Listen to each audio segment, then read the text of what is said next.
folks. Thanks for joining me today. So, today we're going to do something that I've only seen a couple of times in my lifetime, and they were absolutely beautiful. And it's such a phenomenon that it just boggles my mind how it actually works.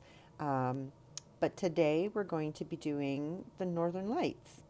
So, I started off with painting a small oval that I made from a mold from the Happy Dotting Company, and I painted it black. So I've used the DecoArt black, and I'm now using the DecoArt white. And I'm just drawing a line with a really small, tiny brush. And I got these from Amazon. There's a link in the description below. And then what I'm doing is I am using a small sort of, it's a makeup brush actually, but any brush will do. And I'm just basically resting it on the line and pulling the paint up. And I'm using a dry brush so that way it pulls it up, and then when the paint runs out, it naturally fades. So we're going to do this all white. So the reason being is because I've tried to do this many different times using dots, using different colors, trying to mix the colors and never getting it just right. Once I discovered this technique, I'm telling you, this was a game changer. So you do it all white and then you let it dry. And then you use your colors, but you add water to it to make it like it's a stain. And you'll see what I mean when we get closer to that stage. But it's amazing how it works. So it is, I loved it. Anyway, so with the Northern Lights, they do go in different directions. They do go in, like they curve, and there isn't really a specific direction that they go in all the time. Because here's your useless fact about Northern Lights is that they are constantly changing. And it's basically um, when the uh, electrons and protons are charged and they collide with different gases in the Earth's upper atmosphere, they create these bursts of color. But when you're talking about billions of these happening simultaneously, it creates the aurora borealis, or the northern lights. And it looks like they're dancing across the sky. It's so beautiful. And like I've said, I've only seen it happen twice, and I was awestruck. It was so beautiful. So if you ever get the chance to see them, they are absolutely amazing. So this technique took me a couple of times to really hone in on the technique of it. So don't be discouraged if you try this and it doesn't work out the first time. The beauty of the acrylic paint that we're using is you just wait for it to dry, paint it black, and do it again. I'll tell you, this stone here has at least 3 tries on it, and all I did was let it dry and repainted it black and started it all over again. So don't get discouraged. Just keep trying, and I promise you, you will get it. So now you're seeing me put on the wash color. So what I did to get these colors, I'm using FolkArt Teal and FolkArt Purple, and I'm using Americana Magenta.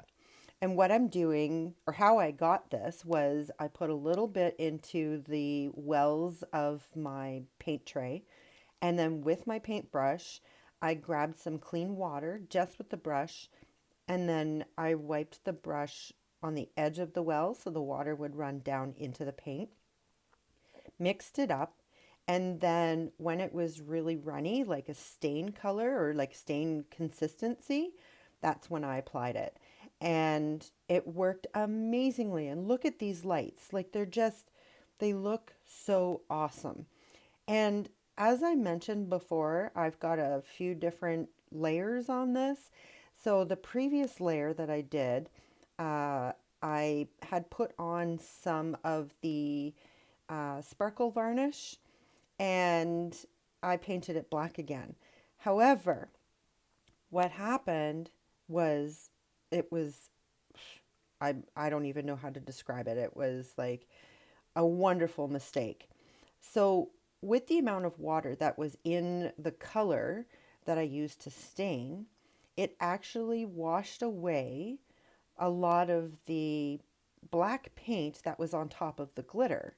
So I ended up getting the glitter shining through, and I didn't know it until I resined it. So, like, hello, surprise, but I was so happy about it.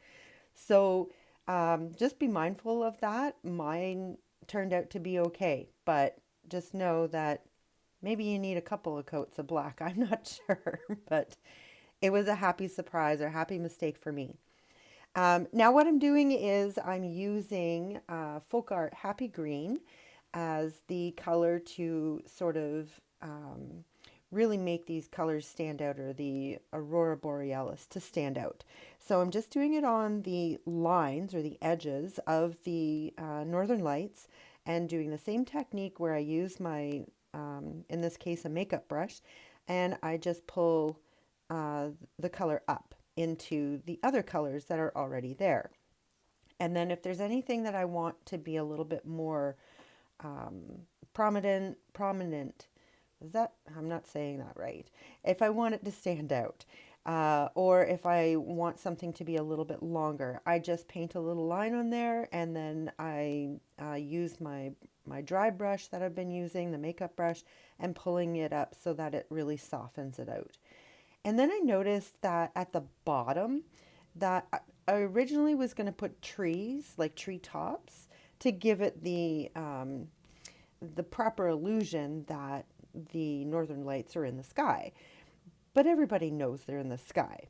So I decided not to do the trees. And what I ended up doing was I added another line just of the happy green, because when I did my color wash, it showed up on the bottom of that rock. So it ended up being that it all kind of worked in together. So it just, again, another happy mistake. And I'm doing that right now. And just a quick reminder to give me the thumbs up if you like this video. And if you're new, make sure you hit that subscribe button and ring that notification bell so that you get a notification every time I post something new. So yesterday was Groundhog Day. So I live in Northern Ontario, so the closest groundhog to me is Wyerton Willie. And he predicted that we're going to have an early spring. So what is the difference? I'm curious to know this. If he sees his shadow or if he doesn't see his shadow, it's either 6 more weeks of winter or an early spring. What's an early spring? There's no timeline on for that. And how often has he been right? And it boggles my mind that, we're putting our weather predictions based on a groundhog. But it's all fun though. I love it. I was actually watching live yesterday to see if we were going to have an early spring or 6 more weeks of winter. And having said that, maybe I should have done a painting of a groundhog. Maybe I'll just put that onto my list of things to paint that is forever growing and I can't keep up with it. But anyways, I do have some fun things planned that are coming up. We've got Valentine's Day coming up, and so I've got a couple things on the go for that. I'm still working on some gnomes like I promised, and yeah, so I have been really busy. And my Etsy shop is up and running, and the link below is now corrected. So it will take you straight to my shop. I have tested, and you won't be sent to some weird la la land that doesn't exist. So thank you, Gail, for pointing that out to me. I hope you're watching. And I will be posting some new items tomorrow, so go and check it out. So here I am putting on some stars with my paint um, onto the toothbrush. It is an old toothbrush. I don't still use it in my mouth. Uh, so it's just an old one. The bristles are kind of frayed or whatever, and they make stars really, really beautiful. So now I'm just outlining the black again. I'm not putting a special border on this. I think it's beautiful as it is, but I really wanted to darken up the edges so that it gives that separation of the painting to the actual rock. If you try this technique, I would absolutely love to see your results.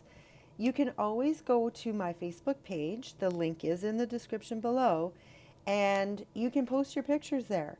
I would love to see your rendition of this. So I let this dry and I gave it a coat of resin, and it turned out beautiful. So there you have it, folks. Life is what you make it. So get creative.